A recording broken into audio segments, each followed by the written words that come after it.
देखिए first of all मैं आपको बता दूं कि इसमें BSSC CGL 4 की जो वैकेंसी आपका आने वाला है, जल्द से जल्द आपका आने वाला है। ऑफिशियल नोटिफिकेशन अभी नहीं निकाला गया है क्योंकि ये अपकमिंग आपको जानकारी दिया जा रहा है, लेकिन वैकेंसी आपका आएगा ही, क्योंकि बिहार SI का भी वैकेंसी आने वाला है। इलेक्शन आपका ईयर है, ये इलेक्शन ईयर में आपका SSC के वैकेंसी आएगा, दरोगा के आएगा, आपका हेल्थ डिपार्टमेंट में आएगा, आपका बिजली विभाग में ऑलरेडी पहले आ चुका है, पेपर में भी न्यू आपका निकाला गया है कि आपका बिजली विभाग में फिर से आपका वैकेंसी आएगा। पुलिस डिपार्टमेंट में ऑलरेडी पहले वैकेंसी आ चुकी है कांस्टेबल के लिए, दरोगा के आपका अपकमिंग अभी चल रहा है, जल्द से जल्द वैकेंसी आने वाले।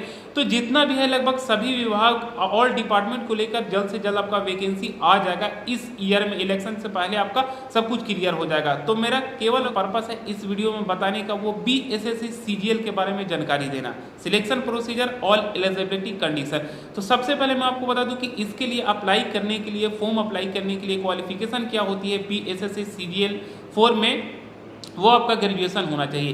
ग्रेजुएशन आपका होना चाहिए एनी स्ट्रीम, कोई सा भी स्ट्रीम से, चाहे वो आर्ट्स हो या साइंस हो या कॉमर्स हो, और किसी भी आप यूनिवर्सिटी से अगर ग्रेजुएशन अप्लाई किए हैं, you can apply this post BSSC CGL 4।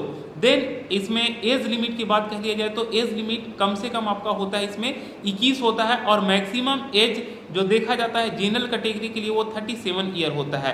21 to 37 years आपका जनरल कैटेगरी का आपका एज लिमिट होता है। बाकी इसमें आपका 3 साल का छूट दिया जाता है EBC OBC वाला का, तो इसके हिसाब से आपका 21 मिनिमम EBC OBC की एज हो गया, और मैक्सिमम आपका होगी 40 ईयर हो गया। 21 to 40 ईयर्स एज लिमिट आपका हुआ EBC OBC कैटेगरी की, और इसमें SC ST के लिए 5 साल का एज का छूट दिया जाता है। तो इसके हिसाब से आपका हो गया SC ST के एज लिमिट 21 to 42 ईयर, 21 से 42 साल तक अप्लाई आप कर सकते हैं। आपके पास बहुत समय है, जब भी वैकेंसी आएगा तो आप अप्लाई कर सकते हैं, क्योंकि 40-42 साल माने रखा जाता है। तो एज लिमिट आप समझ गए, बस ग्रेजुएशन आप सिंपल पास किए हैं, इसमें अप्लाई कर सकते हैं। ना तो आपको इसमें ये खोजा गया है कि इतना परसेंट होना चाहिए, ये इस स्ट्रीम से होना चाहिए, बस ग्रेजुएशन होना चाहिए, चाहे जितना भी परसेंट आपका हो।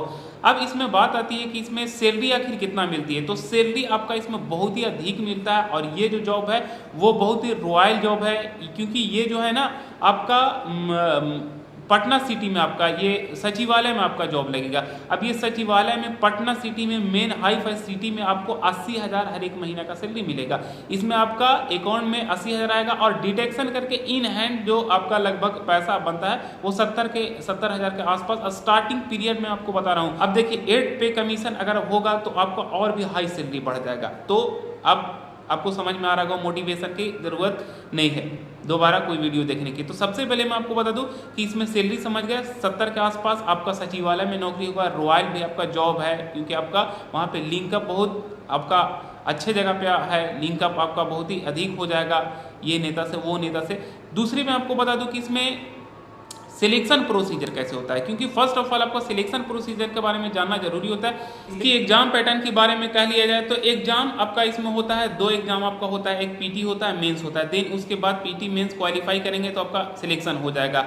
इसमें कट ऑफ भी देखना है। तो सबसे पहले PT की बात कह लिया जाए तो आपका PT में आपका जो क्वेश्चन पूछा जाता है 150 क्वेश्चन रहता है, 150 क्वेश्चन रहता है, जो इस टाइप से आपका हर एक सब्जेक्ट से रहता है। 4 सब्जेक्ट से इसमें सवाल पूछा जाएगा।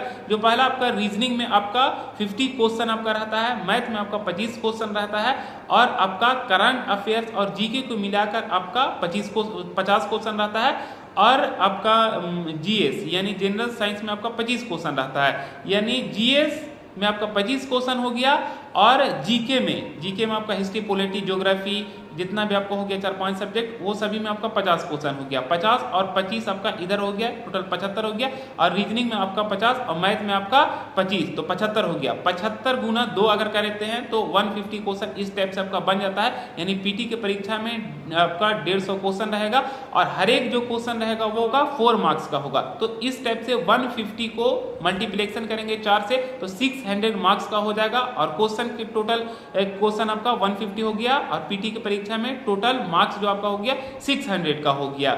अब इसके लिए 150 क्वेश्चन को सोल्यूशन करने के लिए जो आपका टाइमिंग दिया जाता है वो आपका 2 घंटे 15 मिनट का टाइमिंग दिया जाता है, और इसमें आपका जो नेगेटिव मार्किंग होता है 1/4 नेगेटिव मार्किंग होती है।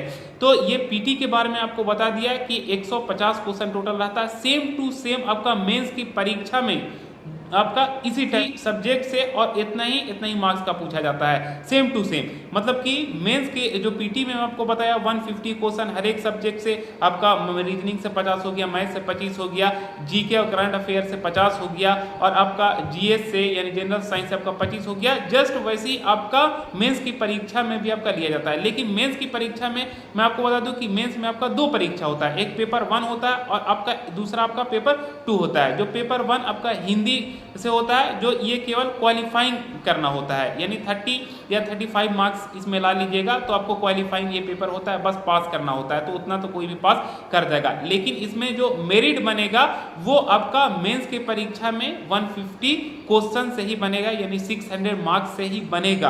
अब ये 600 मार्क्स में आपको जस्ट पीटी में बताया कि 150 में कौन कौन सब्जेक्ट से कितना सवाल पूछा जाता है, जो यहाँ पे शो किया जा रहा है, उसी हिसाब से आपका मेंस में भी जो पीटी में मैं आपको बताया उसी हिसाब से मेंस में आपका सभी सब्जेक्ट वाइज सभी मार्क्स और सभी number of question same to same रहता है। लेकिन मेंस में सिर्फ और सिर्फ आपका 2 पेपर हो जाता है, एक हिंदी में क्वालिफाइंग करना होता है और मेंस में बाकी जो पीटी वाला बता दिया। तो इस टाइप से आपका सिलेक्शन इसमें होता है। इसमें कट ऑफ की बात कर लिया है तो ये परसेंटाइल में आपका होता है, जो इसको आपको समझने की जरूरत है। कट ऑफ के मैं अलग से पूरा डिटेल के साथ वीडियो बनाऊंगा, जो यहाँ पे पिछले साल का कट ऑफ का शो हो रहा है। अब इसमें बात आती है कि प्रमोशन की, तो सबसे पहले आप इसमें सिलेक्शन लेंगे तो पहला आप बनेंगे सहायक प्रशाखा पदाधिकारी, जिसे एएसओ बोला जाता है, असिस्टेंट सेक्शन ऑफिसर।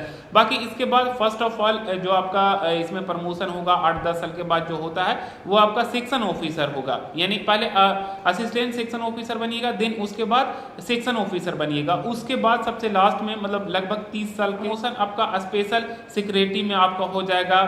तो इस टाइप से आपका बहुत ही अच्छा इसमें ओहदा होता है, नाम भी होता है और आपका सैलरी भी होता है। आई होप आपको बीएसएससी सीजीएल के बारे में पूरा डिटेल समझ में आ गया होगा कि इसमें सिलेक्शन प्रोसीजर किस टाइप से होता है। फिर हम नेक्स्ट वीडियो में मिलेंगे। Thanks for watching this video. जय हिंद, जय भारत।